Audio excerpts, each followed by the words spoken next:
Hello बच्चों, let's start the question and the question says Bernoulli's principle is a consequence of the law of conservation of पहला option angular momentum, दूसरा option energy, तीसरा option mass and last option है हमारा momentum.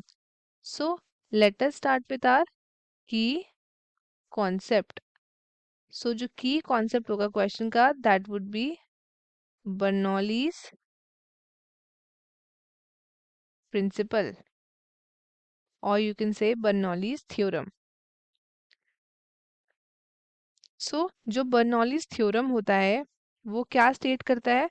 वो state करता है when the speed of a fluid वो increase करती है साइमल्टेनियसली, जो उसका स्टैटिक प्रेशर होगा वो डिक्रीज करेगा, या फिर वहां पे डिक्रीज होगा in the potential energy of the fluid and vice वर्सा.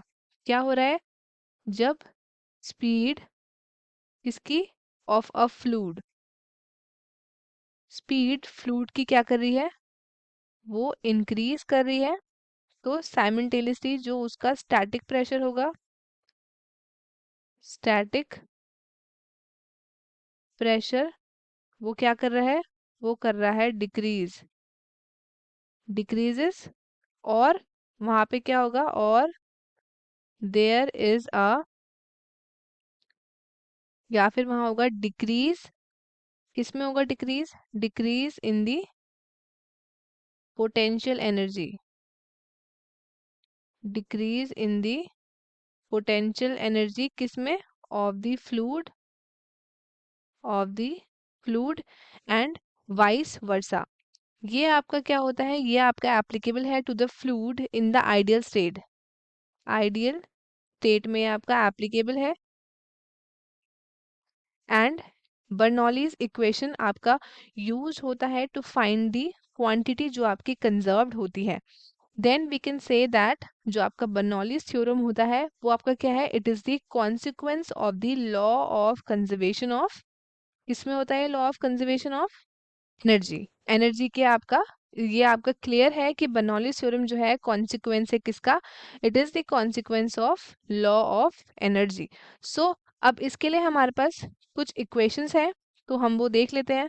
तो सबसे पहले तो यहाँ पे मैं लिख रही हूँ, अगर हम बर्नौलीज की इक्वेशन देखें, बर्नौलीज इक्वेशन वो देती है रिलेशन बिटवीन द प्रेशर जो कि काइनेटिक प्रेशर के बीच में, काइनेटिक एनर्जी के बीच में एंड ग्रेविटेशनल पोटेंशियल एनर्जी के बीच में ऑफ द फ्लूइड.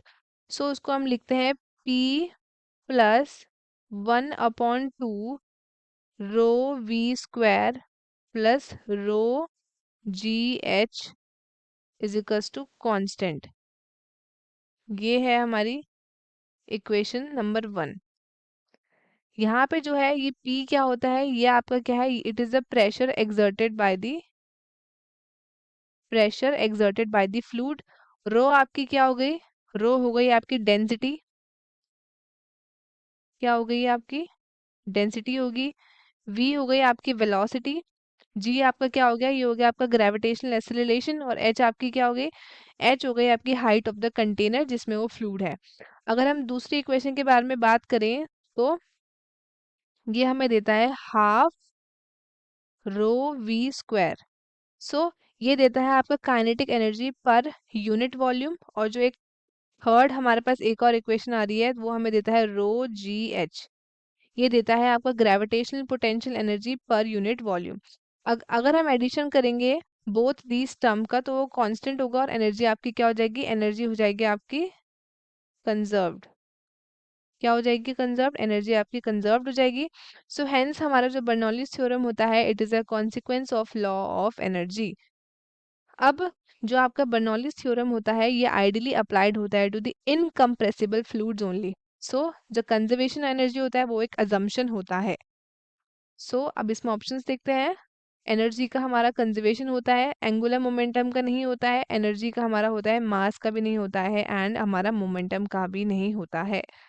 अगर हम बात करें मोमेंटम की, तो मोमेंटम क्या होता है? मोमेंटम आपका बेसिकली क्या है? It is the product of the mass and velocity of an object. और ये एक स्टैंडर्ड मैकेनिकल क्वांटिटी है, एक वेक्टर क्वांटिटी है. Students the correct option would be option B. तो आई होप आपको क्वेश्चन अच्छे से समझ आया होगा. All the best and thank you.